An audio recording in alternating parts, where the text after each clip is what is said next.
Georges St-Pierre. That's not just a name, that's an emotion. Because when you hear that name, you take this trip back down the memory lane. And the moment you hear the name GSP, you think the word GOAT.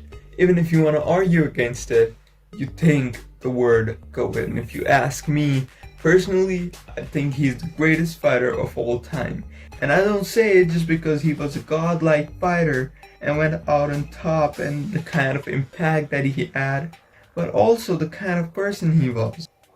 If you talk about others who can be considered GOATs, though he's still active and he's really very dominant over the last decade, which is insane, but he's not a really good person. I mean, I would not like to be associated with the sport represented by him, not to mention his PED abuse. Then comes Silva. Well, he lost a lot of fights towards the end of his career. And the era of invincibility that he had, he just lost it. And Fedor, well, reportedly, a lot of his pride fights weren't all that legit. And the kind of career that he had was good in the beginning, but the downfall was just too steep to think about him like the greatest fighter of all time. Well, also Jon Jones cheated with performance enhancing drugs for sure, and Silva got flagged too, even if he blamed it on his supplements. I mean, let's be real, that's just a loophole. GSP remains the one person who stands against doping, and he proposed to get WADA before USADA even came along. I can guarantee you, GSP can never do any cheating in the sport. GSP is like the best human being, period. Nicest person ever, absolute beast of a fighter. And that's someone you would like to be associated with.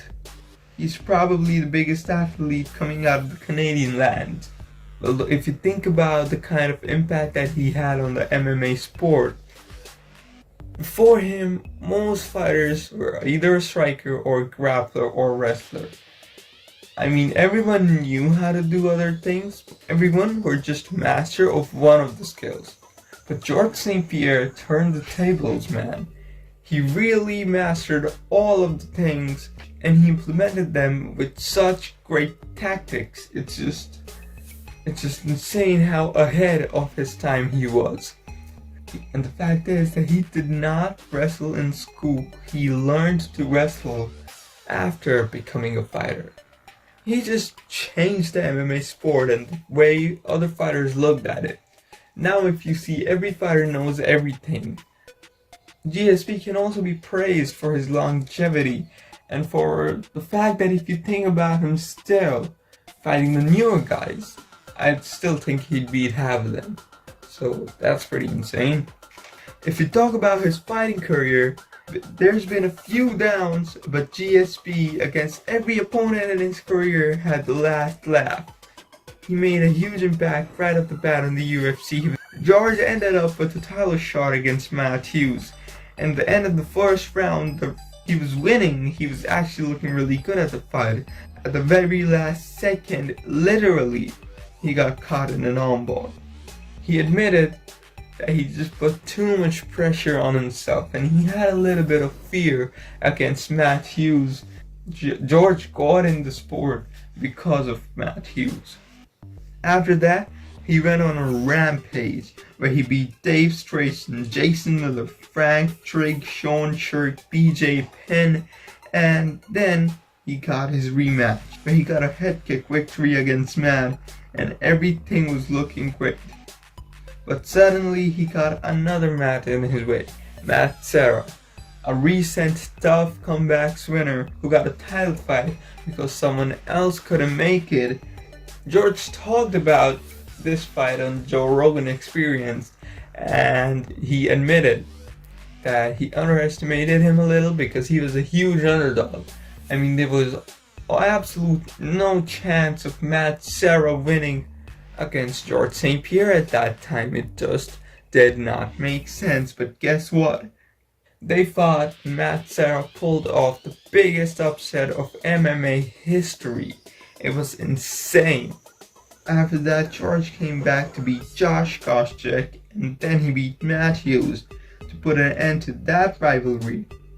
And then he fought Matt Serra again, I believe in Montreal, the biggest crowd at that time, and he beat Matt Serra this time. After that, GSP never looked back. He beat John Fitch, BJ Penn again, Thiago Alves, Dan Hardy, Koscheck again, Jake Shield, Carlos Conde, Nick Diaz, BJ Penn. Did I mention BJ Penn? BJ Penn. And then he fought a hard fight against Johnny Hendricks, which he won in my opinion, and the judge's opinion too, because Johnny actually did most of his damage in 2 rounds, and it's a sport. It's not a fight. After that, GSP was dealing with some personal issues, and he vacated his belt. He had a lot of pressure, and he walked away for 4 years with a promise to come back. And guess what? He came back. This time not a welterweight, but a middleweight.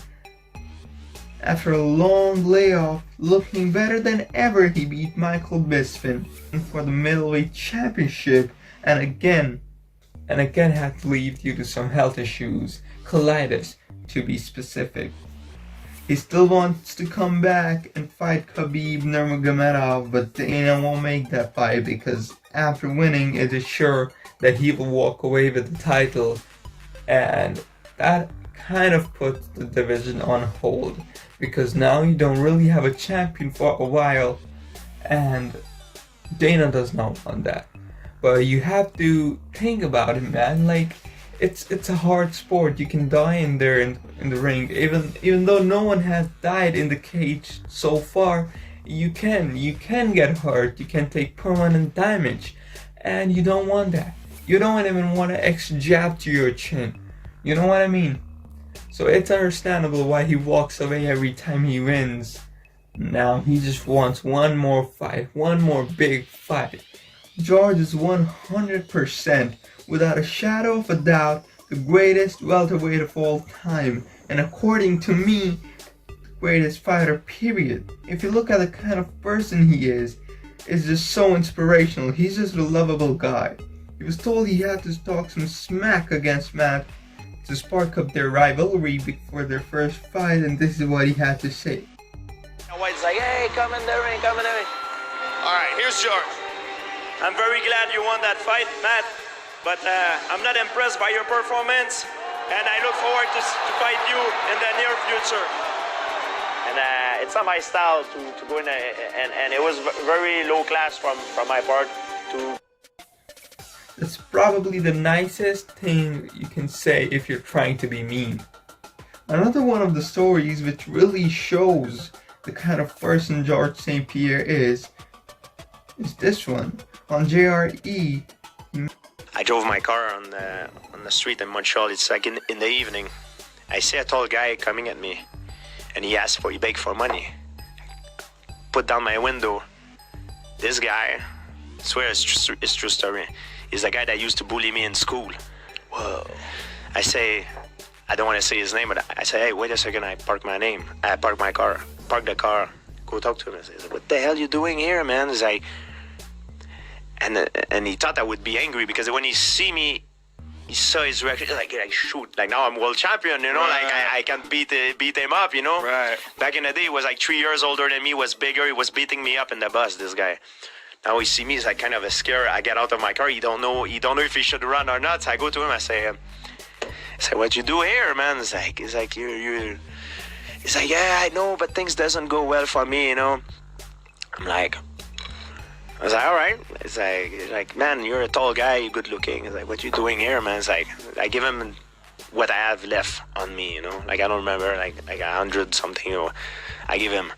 I say, get out of here, man. It's like, you're full of potential. It's like, get out of here, man. Like, when I was young, when I wanted to be like you, you're a tall guy, man. You're good looking. It's like, full of potential. So I shake his eyes, like, no problem. Then he say, thank you, George. He get out, then I don't hear about him. Few months later, I go to my parents' house for having dinner. Then my dad say, you know who come to the house a few days ago, this guy. I'm like, yeah, I met him. He said, yeah, he said you met him in the street, but now he said he came to thank you. He wanted to talk to you, but I said, you don't live here, and I didn't want to give you a number. But he said, look, George, he talked to me, and he said, so he changed my life. Now I have a job, and I feel good. I just want to say thank you to him. And it feels so good. Like, wow. He just went. The link to the entire clip is in the description below. I really recommend to check out the whole episode of Joe Rogan Experience with GSP. It was great. I personally love GSP and everything he stands for, from his moral values to the fact that when everyone was cheating with PEDs, he was one of the few who was standing up against them. He's the greatest fighter of all time if you look at the kind of fighter he was, the kind of impact that he had on the sport, the kind of fighter he was and probably still is, the kind of person he is. And all around, he just represents a good person, a good MMA fighter. He only lost 2 fights in his whole career and was dominant throughout it. He's one of the few people who went on the top, and I absolutely love him. I think you probably do too. So you should follow Georges St-Pierre on Twitter and Instagram, and you should follow me on Instagram at @BrightieSouthpaw. Also guys, be nice in the comments, and if you do not like my video, well, go make one of your own.